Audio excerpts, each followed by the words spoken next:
Xin chào các bạn, rất vui khi được gặp lại các bạn và một ngày mới thì xin chúc các bạn làm việc, học tập thật nhiều niềm vui và tràn đầy năng lượng. Nhằm tạo nên sự đa dạng và phong phú những mẫu nhà truyền thống ở miền Tây, nhất là ở những địa phương mà thường xuyên bị ngập lũ như là ở An Giang, Đồng Tháp, Long An và Cà Mau. Và ngày hôm nay mình sẽ giới thiệu đến mọi người một cái mẫu nhà sàn áp dụng xây dựng ở những vùng mà thường xuyên bị ngập lũ. Mẫu nhà sàn mà mình giới thiệu ngày hôm nay có cái diện tích mặt tiền rộng 7m và cái chiều sâu là 16m, được thiết kế đầy đủ công năng. Vì sao mà mình thực hiện cái mẫu nhà sàn ở những địa phương mà thường xuyên bị ngập lũ? Vì mình nhận thấy rằng ở những nơi này cái địa chất cũng giống như là nó rất là đặc biệt.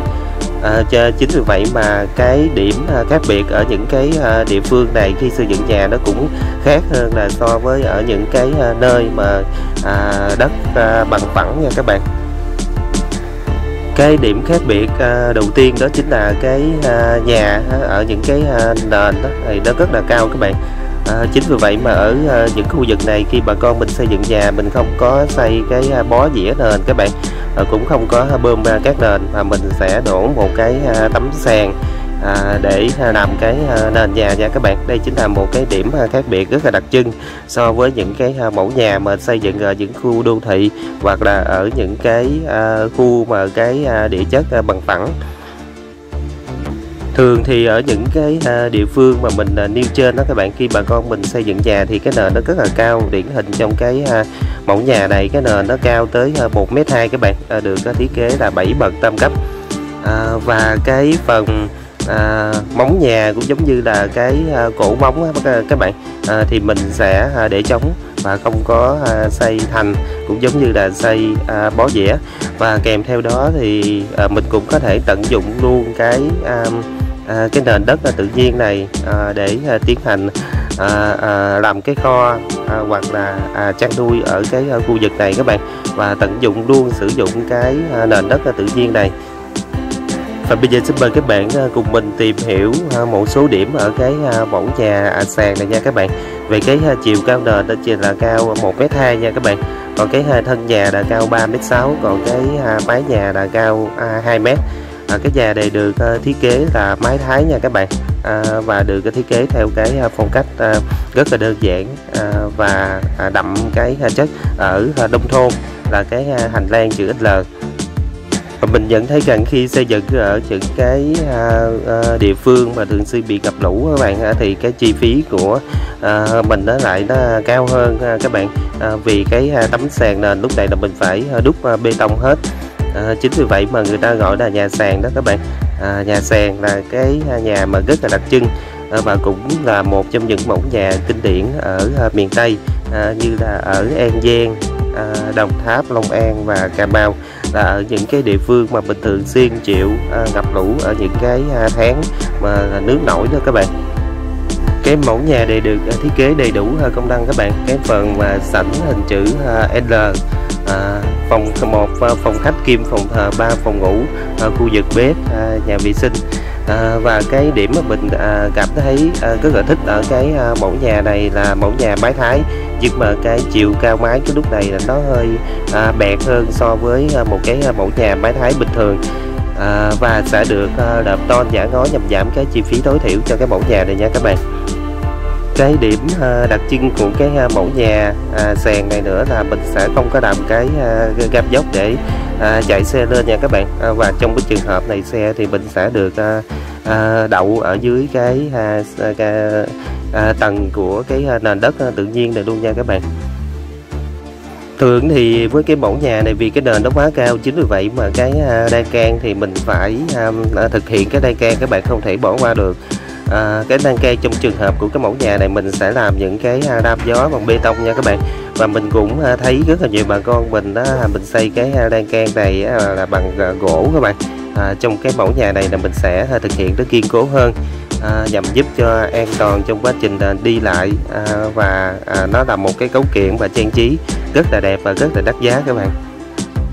Như vậy cái điểm khác biệt ở những cái mẫu nhà xây dựng ở địa phương ở vùng lũ thì nó chỉ khác biệt là gọi là tên nó là nhà sàn, vì cái nền đó sẽ rất là cao, phải không các bạn? Đây chính là một cái điểm khác biệt rất là đặc trưng.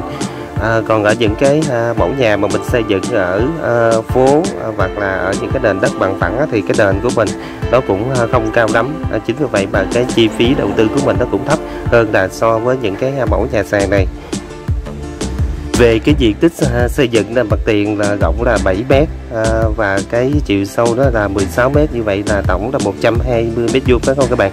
Và cái chi phí của cái mẫu nhà này là mình tạm tính cho gia chủ là 5 triệu. Như vậy tổng cái chi phí của cái mẫu nhà này đó là 560 triệu nha các bạn. Có thể nói là cái chi phí của nó cũng khá là cao, vì cái phần đầu tư của mình phải thực hiện đổ đúc một cái tấm sàn này, chính vì vậy mà nó cao nha các bạn. Về cái phần gạch nền đó thì mình sẽ chọn cho gia chủ là cái gạch 80/80 nha các bạn, vì cái gạch 80 nó rất là hợp thời và nó rất là đẹp. Còn về cái cửa thì cửa 4 cánh và cái cửa 2 cánh thì sẽ được chọn là cửa nhôm xin pha màu trắng. Còn lại cửa sổ và cửa phòng thì sẽ được chọn là cửa nhôm Vinhua hệ 1000. Thì cửa nhôm Vinhua hiện tại bây giờ nó có giá khoảng 1,7 triệu, 1,8 triệu một m² các bạn. Cửa nhôm xin pha thì nó sẽ dao động hơn 2 triệu một m². Với cái mẫu nhà mái Thái này thì mình lấy màu nhấn chính là màu ghi tím nha các bạn, còn cái màu nền đó chính là màu trắng. Để tạo cái điểm nhấn thì ở cái mặt tiền phía cửa 4 cánh và phía cửa 2 cánh thì sẽ được ốp gạch 80/80 để giúp cho cái mặt tiền này nó trở nên sáng hơn và có cái điểm nhấn sinh động hơn. Tại cái vị trí đang can cái mặt tiền các bạn, và mình sẽ làm một cái bùn hoa nhỏ để tạo một cái điểm nhấn và một cái mảng xanh cho cái mặt tiền này. Còn phía bên trái thì sẽ được đặt để là 7 bậc tam cấp nha các bạn, vì cái nền nhà này nó rất là cao và 7 bậc cái tam cấp này sẽ được ốp gạch giả đá. Còn về cái mái nhà là cái mái chữ A, mái Thái nha các bạn, tạo cái điểm nhấn bằng kẻ những cái chỉ gon. Và với cái mẫu nhà này nếu kinh phí của mình cao hơn một chút nữa thì mình có thể lợp ngói thì nó sẽ rất là đẹp, rất là cứng cáp nha các bạn, và nó rất là đúng chất. Còn trong cái trường hợp kinh phí của mình hạn hẹp thì mình có thể chuyển xuống cái phương án là lợp tôn giả ngói màu xám lông chuột. Mình vừa cùng các bạn trải qua phân tích một số điểm ở cái mẫu nhà sàn này và cũng có nêu một số ý khác biệt giữa mẫu nhà sàn này so với những cái mẫu nhà mà mình xây dựng thông thường. Hy vọng thông qua cái video mà mình chia sẻ gửi đến quý bà con ở những cái vùng lũ mình có một cái sự lựa chọn và một sự tham khảo về những cái mẫu nhà sàn để mình xây dựng.